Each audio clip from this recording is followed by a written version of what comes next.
the game, but it felt like a loss that shook the entire city. Kevin Stefanski had the perfect chance. 4 minutes left, up by 25, the stadium begging for Shedeur Sanders to take the field. But he didn't move.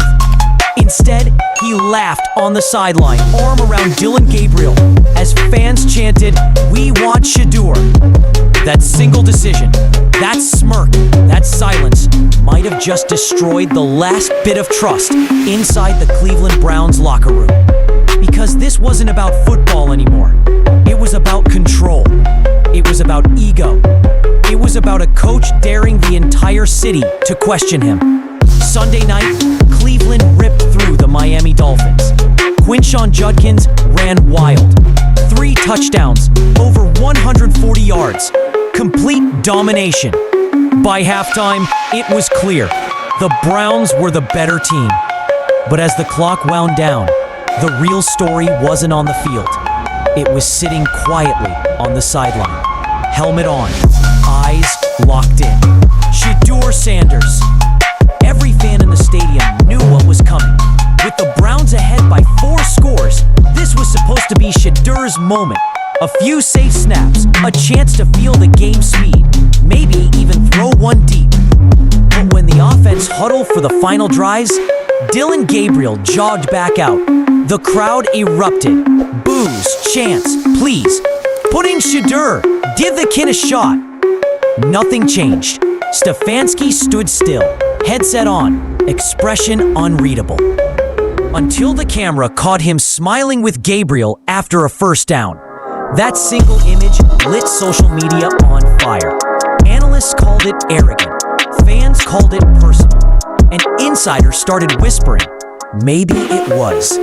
After all, Gabriel wasn't perfect. He'd been sacked 4 times, missed open reads, and looked rattled despite the comfortable lead. Yet Stefanski refused to move. His loyalty to Gabriel, his third-round project, seemed to outweigh common sense.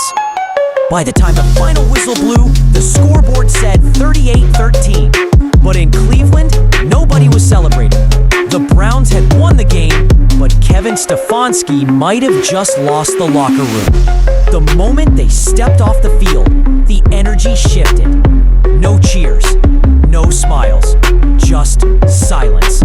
Thick, heavy, uncomfortable silence. Players who had balled out all night, Myles Garrett, Amari Cooper, Jerome Ford, walked past cameras without a word. The win didn't feel like a win. It felt like a warning. In the locker room, Shedeur sat quietly in his corner, earbuds in, hoodie up. No frustration, no outburst, just calm. But that calm said everything. A few lockers down, Dillon Gabriel tried to celebrate with teammates. Big win, fellas! But the room barely responded. The vets weren't in the mood. One insider described the scene perfectly. It felt like 2 different teams in one room. The coach's guys and everybody else. Some players were fuming.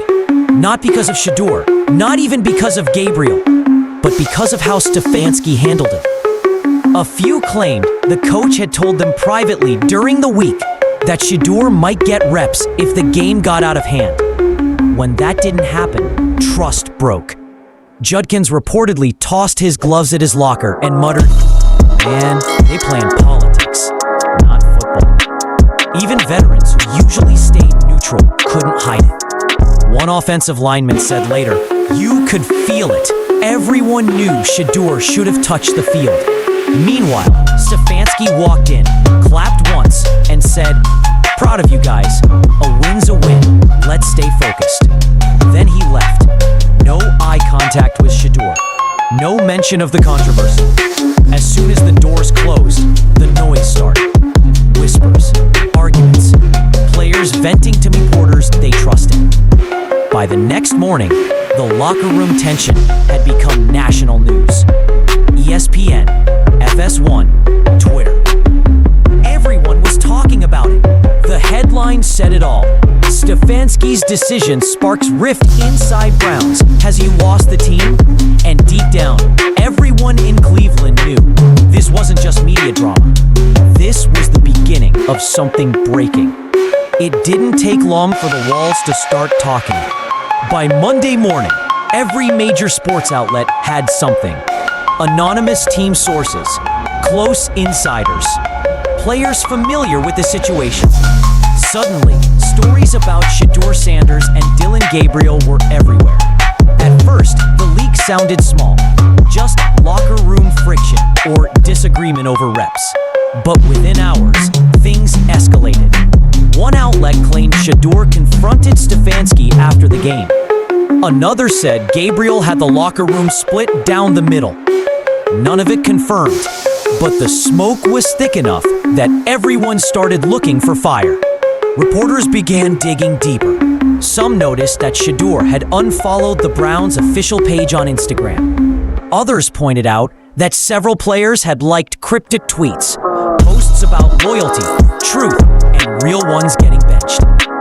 Meanwhile, fans flooded comment sections. Half blamed Stefanski for playing favorites. The other half said Shedeur hadn't earned it yet. The narrative was spinning out of control, and the Browns' PR team was scrambling. But here's the thing, none of this chaos came from nowhere.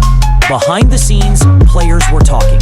According to one insider, a frustrated veteran texted a reporter.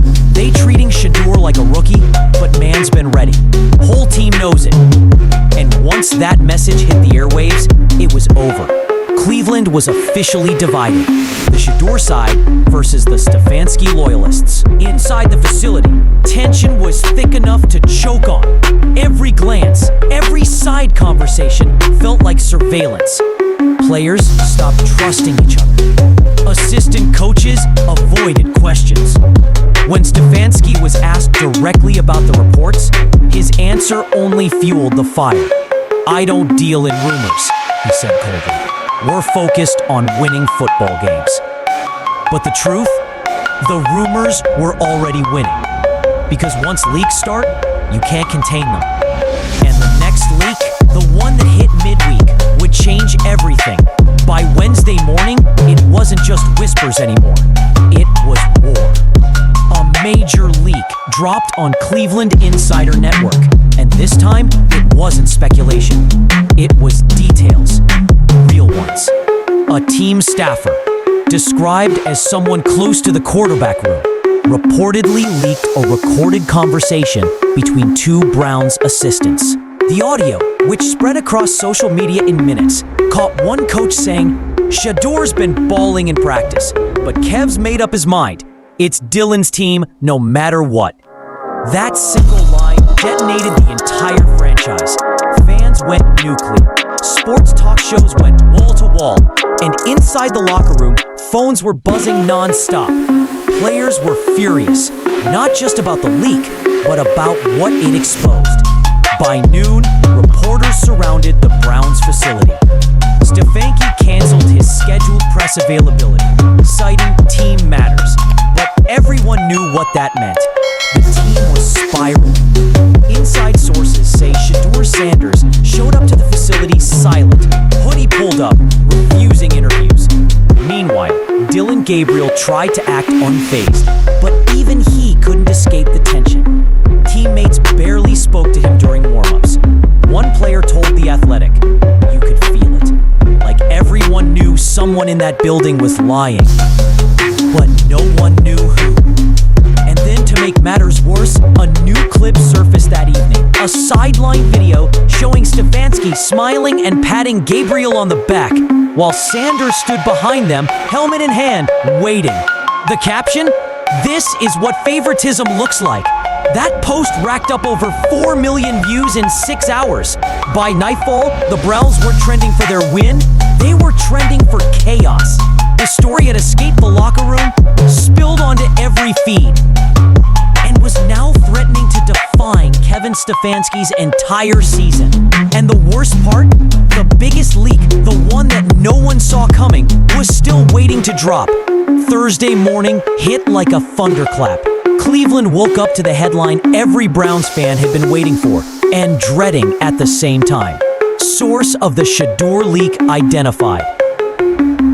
The report came from NFL Underground, a mid-level outlet that had been quietly tracking whispers from Berea for weeks. According to their piece, the leak didn't come from a reporter, a trainer, or even a player. It came from inside the coaching staff, and the name attached to it stunned everyone. Quarterback's assistant, Ryan Petty. Petty, who'd been with the team since 2022, was reportedly the one who shared audio clips and practice details with a media contact he trusted. His reason? Frustration. He believed Shedeur Sanders was being mishandled and politically benched, despite outperforming Dillon Gabriel in multiple scrimmages. When Stefanski refused to acknowledge it, Petty took matters into his own hands and lit the match that burned the entire locker room down. Within hours, Petty's keycard access was revoked. Team security escorted him out of the facility. And by afternoon, the Browns had released a one-line statement. The Cleveland Browns have terminated assistant coach Ryan Petty for violation of organizational confidentiality policy. But the damage was already done. Players were divided. Some praised Petty for telling the truth, calling him a whistleblower. Others said he betrayed the team. And as for Stefanski, sources say he was furious. One insider said Kevin went silent in the meeting room. No yelling, no words. Just that cold stare. Everyone knew someone was going to pay. Reporters swarmed the team bus that evening.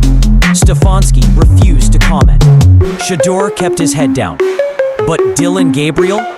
Cameras caught him laughing with teammates, almost like the drama had nothing to do with him. It was chaos, pure headline-making chaos. And just when it seemed like things couldn't get worse, a new voice entered the storm, one that would change everything. Friday morning, the sports world stopped. Not because of a game, a trade, or a highlight, but because Deion Sanders finally spoke. After days of silence, Coach Prime went live on Undisputed with Skip Bayless. And within seconds, his words became the only story that mattered. He leaned forward, sunglasses off, voice calm but sharp. Let me tell you something, Skip. I raised a man who doesn't need to beg for chances. Shad's been ready. It's the system that's not ready for him. That one line detonated across social media like wildfire. Clips flooded TikTok. ESPN ran it on loop, and fans went crazy. Prime wasn't just defending his son, he was calling out the entire Cleveland Browns organization. He continued, if you got a quarterback sitting there, working, studying, leading men, and you still can't give him a few minutes on the field when the game's over, that's not football, that's politics. The reaction was instant. Some fans praised Prime for standing up for his son. Others accused him of overstepping, saying he was making things worse. But regardless of the side you were on, everyone was watching. Inside the Browns facility, it was a firestorm. Stefanski reportedly called an emergency meeting with his staff right after the interview aired. According to one insider, he looked exhausted, not angry, just cornered. It's like every move he made backfired. Every silence turned into a headline, the source said. Meanwhile, Shedeur Sanders didn't post a word, but teammates noticed something different. He was locked in, focused, unbothered. Players said he stayed late after practice, throwing alone, headphones on, ignoring the cameras parked outside. By nightfall, even national analysts began to shift the narrative. Maybe Shedeur wasn't the problem. Maybe the Browns were. And as the pressure built, whispers started swirling that Stefanski might not survive the week without a statement or a sacrifice. By midweek, the Browns facility didn't feel like a football team. It felt like a war zone. Whispers turned into arguments, and arguments turned into sides. Inside the locker room, the quiet tension between Dillon Gabriel and Shedeur Sanders finally reached a breaking point. One player described the atmosphere perfectly. It's like you could cut the air with a knife. Half the room's with Dillon, the other half's riding with Shedeur. And everybody knows Stefanski's the reason why. It started small, players muttering after practice, receivers rolling their eyes when Dylan missed open routes, linemen shaking their heads when coaches refused to rotate in Shedeur for live reps. But after Sunday's game, when Shedeur was left on the bench again, things erupted. During a film session, a veteran receiver reportedly snapped. He slammed his tablet shut and said, "How are we supposed to win when the best arm on the roster don't even get snaps?" The room went dead silent. Stefanski didn't respond. He just stared, then walked out. From that moment, the divide became real. Insiders say Nick Chubb and a few of the offensive leaders quietly voiced support for Shedeur, praising his composure and leadership during practice. Others, especially the older veterans loyal to Dylan, argued that Stefanski was protecting team chemistry. But the truth was undeniable. Chemistry was already broken. Social media only made it worse. A leaked locker room clip showed Sanders dapping up players after practice, and one teammate saying, "It's your time, bro. They can't hold you back forever." Within hours, #FreeShedeur was trending again on X, and that's when things reportedly got ugly. One assistant coach confronted Stefanski in a closed-door meeting, warning him that his refusal to address the situation was tearing the team apart. According to one insider, Stefanski's response was chilling. "We're sticking to the plan. I don't care who doesn't like it." The question now wasn't if a change was coming, but how long before the locker room completely turns on it.